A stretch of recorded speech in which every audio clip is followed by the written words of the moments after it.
कहानी की शुरुआत होती है वेलेंसिया शहर से, जहां इतनी जोरदार बारिश हो रही थी कि पूरे शहर की सड़कों पर ट्रैफिक जाम हो गया था। सभी गाड़ियां एक जगह खड़ी थी और आम लोग वहीं अटक चुके थे। वहीं रेडियो पर आने वाले जबरदस्त तूफान की खबर दी जा रही थी। सरकार ने लोगों को अपनी सुरक्षा के लिए एक ही जगह पर रहने की सलाह दी। इन्हीं गाड़ियों में से एक गाड़ी थी सैंड्रा नाम की एक औरत की, जो असल में वेलेंसिया बैंक की मैनेजर थी। उसने एंटोनियो नाम के एक आदमी को फोन करके पूछा कि बैंक से निकाले जा रहे आदमियों की लिस्ट में उसका नाम है कि नहीं। इस पर एंटोनियो ने उसे बताया कि उसे अभी तक कोई जानकारी नहीं मिली है। तब सैंड्रा ने कहा कि अगर लिस्ट में उसका नाम आए भी तो एंटोनियो को ये बात एक राज ही रखनी होगी। आखिरकार सैंड्रा अपनी गाड़ी से निकलकर बैंक में पहुंची और स्टाफ से पूछा कि क्या उन्होंने बैंक के अलार्म एक्टिवेट कर दिए हैं। तब माहिनो नाम के आदमी ने उसे बताया कि खराब मौसम और सड़कों पर जाम की वजह से अभी स्टाफ बैंक में पहुंचा नहीं है। उम्मीद है दोपहर तक मौसम ठीक हो जाएगा, फिर कर देंगे सारा काम। तभी एक एम्प्लॉय ने देखा कि सैंड्रा थोड़ी परेशान लग रही थी, तो माहिनो ने खुलासा किया कि बैंक से निकाले जाने वाले लोगों की लिस्ट में सैंड्रा का नाम आया हुआ है। उधर जब सैंड्रा अपने ऑफिस में गई तो उसने फिर से एंटोनियो को फोन करके पूछा।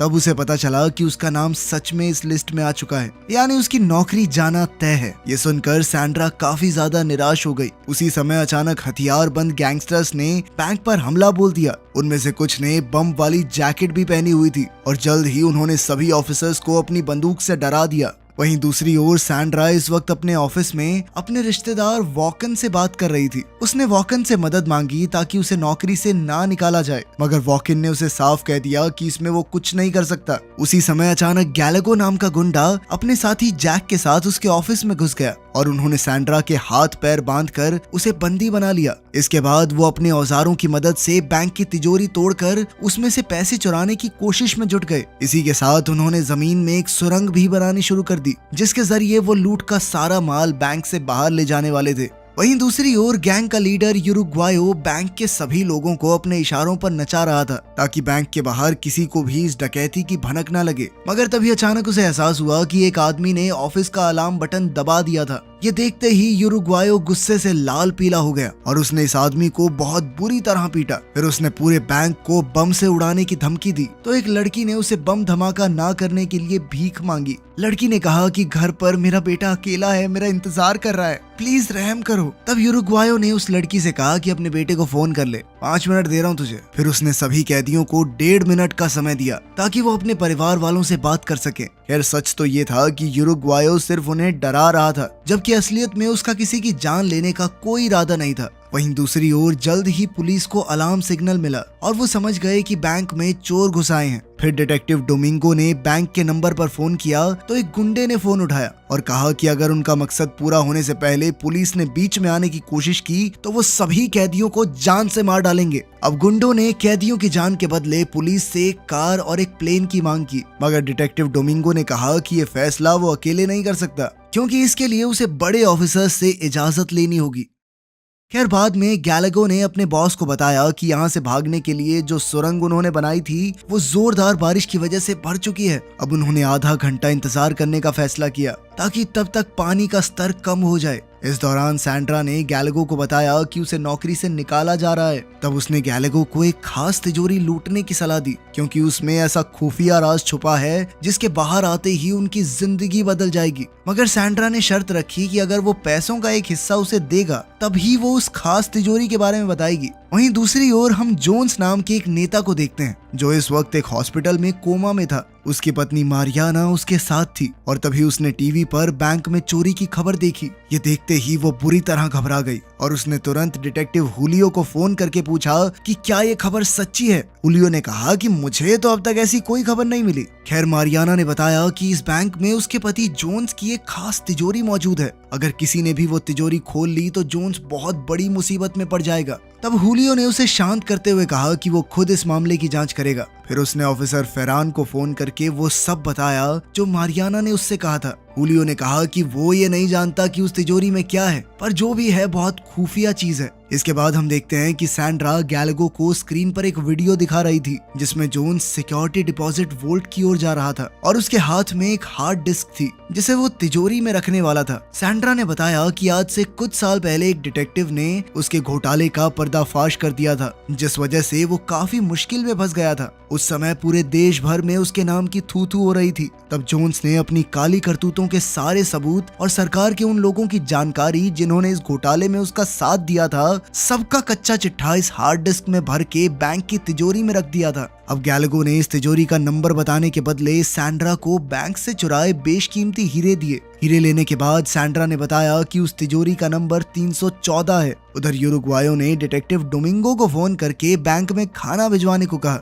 यूरुग्वायो ने यह भी कहा कि खाने में कुछ मिलाने की गलती मत कर देना, क्योंकि पहले इन कैदियों को खिलाऊंगा फिर खुद खाऊंगा, समझा। कुछ समय बाद गैलागो ने देखा कि सुरंग में पानी का स्तर बढ़ने लगा था, इसीलिए उसने तुरंत अपने साथियों से कहा कि उन्हें जल्द से जल्द अपना मिशन पूरा करके यहाँ से निकलना होगा। इधर पुलिस ने बैंक को चारों ओर से घेर लिया था। तब गुंडों ने बैंक में काम करने वाले कुछ लोगों को बॉम्ब्स वाली जैकेट पहनाकर खड़ा कर दिया। उन्होंने धमकी दी कि अगर वो जरा से भी हिले तो बॉम्ब धमाका हो जाएगा। फिर गैलागो उसी जगह पहुंचा जहां सेफ्टी डिपॉजिट बॉक्सेस रखे हुए थे। उसने अपने साथी को बताया कि जोन्स के बॉक्स का नंबर 314 है। ये सुनकर उसके साथी को लगा कि गैलागो उन्हें धोखा दे रहा है, क्योंकि वो यहाँ सिर्फ एक यही बॉक्स चुराने के इरादे से आया था। अब वो बाकी सबको भी यही बताने जा रहा था कि गैलागो यहाँ किसी और मकसद से आया है। कि तभी गैलागो ने उसे समझाया कि इस बॉक्स के बारे में मुझे सैंड्रा ने बताया है। पर फिर भी बाकी की गैंग ने कहा कि इससे पहले कि सुरंग में पानी भर जाए उसे तुरंत सुरंग में जाना होगा। अब सभी गुंडे लूट से भरे बैग्स लेकर तुरंत सुरंग में उतर गए और आखिरी गुंडे ने एक मजबूत रस्सी के जरिए सुरंग के छेद पर टेबल खिसका कर उसे बंद कर दिया। फिर उनमें से एक आदमी अकेला सुरंग के अंत तक गया ताकि वो ये पता लगा सके कि सब लोग तैर कर यहाँ से निकल सकते हैं या नहीं। मगर कुछ ही पलों में उसकी सांस बंद होने लगी और उसने वापस लौटकर अपने साथियों से कहा कि पानी का बहाव बहुत ज्यादा तेज है। आखिरकार उन सब ने एक बार फिर बैंक में वापस लौटने का फैसला किया। उन्होंने पूरी जान लगाकर छेद से टेबल हटाया और वापस बैंक में घुस गए। इसी दौरान पुलिस भी बैंक में घुसने को तैयार थी। डोमिंगो ने उरुग्वायो को फोन करके कहा कि उनके लिए खाना बाहर पहुंच चुका है और अब उसे बैंक का दरवाजा खोलना होगा। अब एक गुंडा बैंक का दरवाजा खोलने गया और उसी समय बाहर पुलिस बैंक में घुसने के लिए दीवार के पास तैयार खड़ी थी। मगर जैसे ही दरवाजा खुला तो अचानक पुलिस को मिशन बंद करने का ऑर्डर मिला, जिस वजह से पुलिस वालों को ऐन वक्त पर पीछे हटना पड़ा। असल में जोन्स के साथ मिले हुए सरकार के ऑफिसर्स इकट्ठा होकर ये सोच रहे थे कि वो इस मुसीबत से कैसे निकलें। तब ये खुलासा होता है कि उनमें से एक ऑफिसर ने ही उरुग्वायो को तिजोरी से जोन्स की वो हार्ड डिस्क चुराने का मिशन दिया था ताकि वो खुद को बचा सके। उस समय फेरान और उसके साथी काफी गुस्से में आ गए, क्योंकि उसने बिना किसी से पूछे ये फैसला लेकर बहुत बड़ी गलती कर दी थी। अब उन्होंने पाओलो नाम के एक डिटेक्टिव की मदद लेने का फैसला किया, क्योंकि उन्हें इस आदमी पर पूरा भरोसा था। उन्होंने डिटेक्टिव पाओलो को गुंडों से हार्ड डिस्क लेकर फेरान तक पहुंचाने का मिशन दिया। वहीं दूसरी ओर गुंडों की गैंग ने हिसाब लगाया कि जब तक उनके पास जोन्स का बॉक्स है तब तक वो सुरक्षित हैं और इसी की मदद से वो ऑफिसर्स को ब्लैकमेल भी कर सकते हैं। जब उरुग्वायो को पता चला कि गैलागो को बॉक्स का नंबर सैंड्रा ने बताया था तो वो समझ गया कि गैलागो ने उसे बदले में जरूर कोई कीमती चीज दी होगी। अब वो गुस्से से भरकर वहां से निकल पड़ा और उस बाथरूम का दरवाजा जोर जोर से खटखटाने लगा जहां सैंड्रा छिपी हुई थी। उरुग्वायो गुस्से में अपना आपा खो बैठा और उसने सैंड्रा पर हमला करके पूछा कि उसे बॉक्स नंबर बताने के बदले में क्या मिला है। मगर जल्द ही गैलागो भी वहां आ गया और वो उरुग्वायो से हाथापाई करने लगा। असल में वो इस बात से गुस्सा था कि उरुग्वायो ने उस कीमती बॉक्स के बारे में जानते हुए भी सबसे ये बात छुपा कर रखी। अब उरुग्वायो बाथरूम में घुसा तो उसे हीरे का बैग मिला, मगर वो खाली था। ये देखकर वो गुस्से से भर गया, क्योंकि वो ये समझ चुका था कि गैलागो ने सैंड्रा को पैसे नहीं बल्कि हीरे दिए थे। उसने बाकी की गैंग से कहा कि सैंड्रा उन हीरों को निगल चुकी है ताकि कोई उससे हीरे छीन न सके। दूसरी ओर हम देखते हैं कि लोको नाम का गुंडा हार्ड डिस्क में छुपी हुई फाइल्स निकालने की कोशिश कर रहा था, लेकिन उसके सामने एक चेस की गेम आई जिसमें एक पजल भी थी। जैसे ही उसने एक गलत कदम उठाया तो अचानक हार्ड डिस्क का सारा डेटा अपने आप डिलीट हो गया। उसने डेटा वापस लाने की बहुत कोशिश की पर कोई फायदा नहीं हुआ। कुछ ही देर बाद डिटेक्टिव पाओलो इस केस के काम पर लग गया। और उसने बैंक में फोन किया तो उरुग्वायो ने फोन उठाया। पुलिस ने बैंक को चारों तरफ से घेर लिया था और उरुग्वायो इस बात से काफी गुस्से में था क्योंकि अब उसकी गैंग का यहाँ से निकलना मुश्किल हो गया था। खैर पाओलो ने कहा कि अब से इस केस को वो हैंडल करेगा। उसने कहा कि वो उरुग्वायो से खुद मिलना चाहता है क्योंकि वही गैंग का लीडर था, लेकिन उरुग्वायो ने इससे इनकार कर दिया क्योंकि उसे डर था कि पुलिस उसे मार डालेगी। लेकिन जब पाओलो ने वादा किया कि उस पर कोई गोली नहीं चलाएगा, तब जाकर उरुग्वायो उससे बैंक के दरवाजे पर मिलने को राजी हो गया। जब उरुग्वायो उससे मिलने के लिए बाहर आया तो पाओलो ने कहा कि वो उसकी यहाँ से बाहर निकलने में मदद करेगा,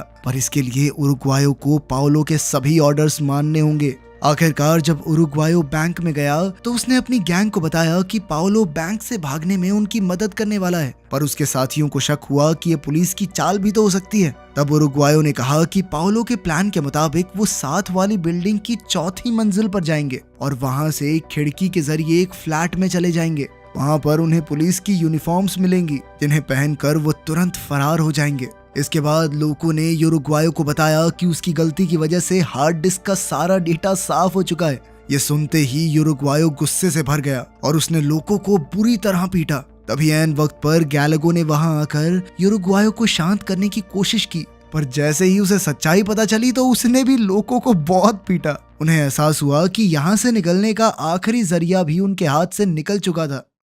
खैर अब वो पाओलो के इशारे पर चुपचाप बैंक के साथ वाली बिल्डिंग में जा पहुंचे, जहां पाओलो का एक आदमी पहले से उनका इंतजार कर रहा था। जल्द ही उन्होंने पुलिस यूनिफॉर्म्स पहन ली, पर अचानक गैलागो ने पाओलो के आदमी के सर पर वार करके उसे बेहोश कर दिया। अब वो पाओलो को बताए बिना ही वहां से भाग निकले ताकि किसी को ये भनक ना लगे कि उनकी हार्ड डिस्क खाली है। फिर वो सैंड्रा और टोई को लेकर नीचे बिल्डिंग के दरवाजे तक पहुंचे, जहां उनका सामना पुलिस गार्ड से हुआ। जाने से पहले गार्ड्स ने उन्हें अपनी आईडी दिखाने को कहा। जब गार्ड्स ने उनसे सैंड्रा के बारे में पूछा तो गैलागो ने कहा कि सैंड्रा उन्हें 5वीं मंजिल पर मिली है, पर पुलिस वालों को उन पर शक हो गया और उन्हें बाहर जाने से रोक दिया। उसी समय उरुग्वायो और उसकी गैंग ने पुलिस पर बंदूकें तान दी तो पुलिस ने भी अपने हथियार निकाल लिए। उसी पल दोनों ग्रुप्स के बीच भारी गोलीबारी शुरू हो गई और इस जद्दोजहद में सैंड्रा की बाजू पर गोली लग गई। तब गैलागो और उरुग्वायो उसे उठाकर बिल्डिंग के एक सुरक्षित कोने में ले गए। उन दोनों को सैंड्रा के लिए काफी बुरा लग रहा था।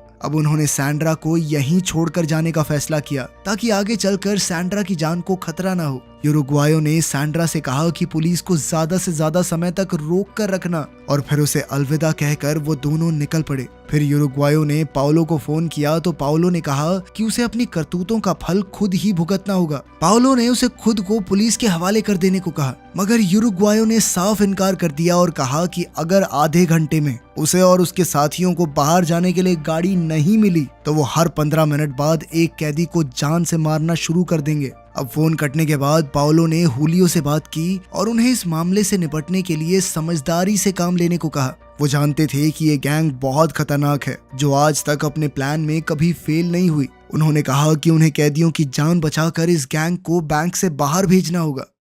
उधर उरुग्वायो गैलागो के साथ सेफ्टी डिपॉजिट वॉल्ट रूम में बैठा था तो उन्होंने जो कुछ भी हुआ उसके लिए एक दूसरे से माफी मांगी। उन्होंने एक दूसरे को अपनी तरफ की कहानी बताई और जल्द ही वो दोनों एक साथ हंस रहे थे।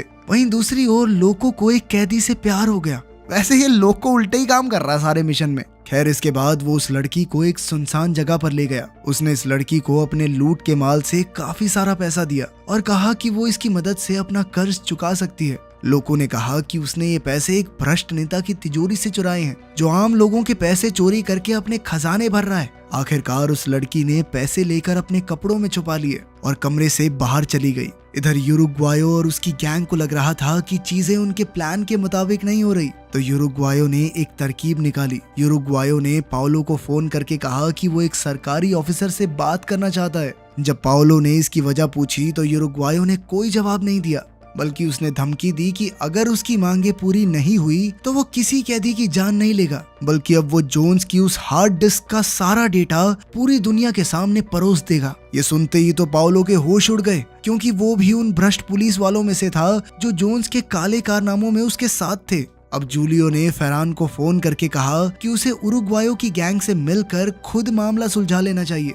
अब फरहान के पास कोई चारा नहीं था, इसीलिए वो राजी हो गया। जब वो उरुग्वायो और गैलगो से मिला तो उसने हार्ड डिस्क के बदले उन दोनों की सजा कम करवाने का वादा किया, पर उन्होंने फरहान से कहा कि वो अपने चुराए हुए पैसों से देश छोड़कर भागना चाहते हैं, जेल में नहीं जाना चाहते। उन्होंने झूठ कह दिया कि उन्होंने हार्ड डिस्क में फरहान और उसके साथियों की वीडियोस देख ली हैं। अब उरुग्वायो ने उसे जल्द से जल्द गाड़ी लाने को कहा जो उन्हें बैंक से बाहर ले जाएगी। उधर हम देखते हैं कि हॉस्पिटल में सैंड्रा का इलाज चल रहा था। तभी फरहान की सेक्रेटरी उससे मिलने आई और गैंग के बारे में कुछ सवाल पूछे। सैंड्रा ने कुछ गुंडों के नाम बता दिए। उसने ये भी कहा कि वो गुंडे एक दूसरे पर भरोसा नहीं करते, तो उनके बीच में लड़ाई डालना ज्यादा मुश्किल नहीं होगा। इधर फरहान ने उरुग्वायो को फोन करके कहा कि वो हार्ड डिस्क की वीडियोस देखना चाहता है, लेकिन जब उरुग्वायो ने इससे इनकार कर दिया तो फरहान को उस पर शक हो गया कि वो झूठ तो नहीं बोल रहा। फरहान ने कहा कि मैं जानता हूँ तुम्हारे पास कोई वीडियो नहीं है। फिर उसने अपने बॉस को ये सारा मामला समझाया तो उन्होंने बैंक में घुसकर गैंग को गिरफ्तार करने का फैसला किया।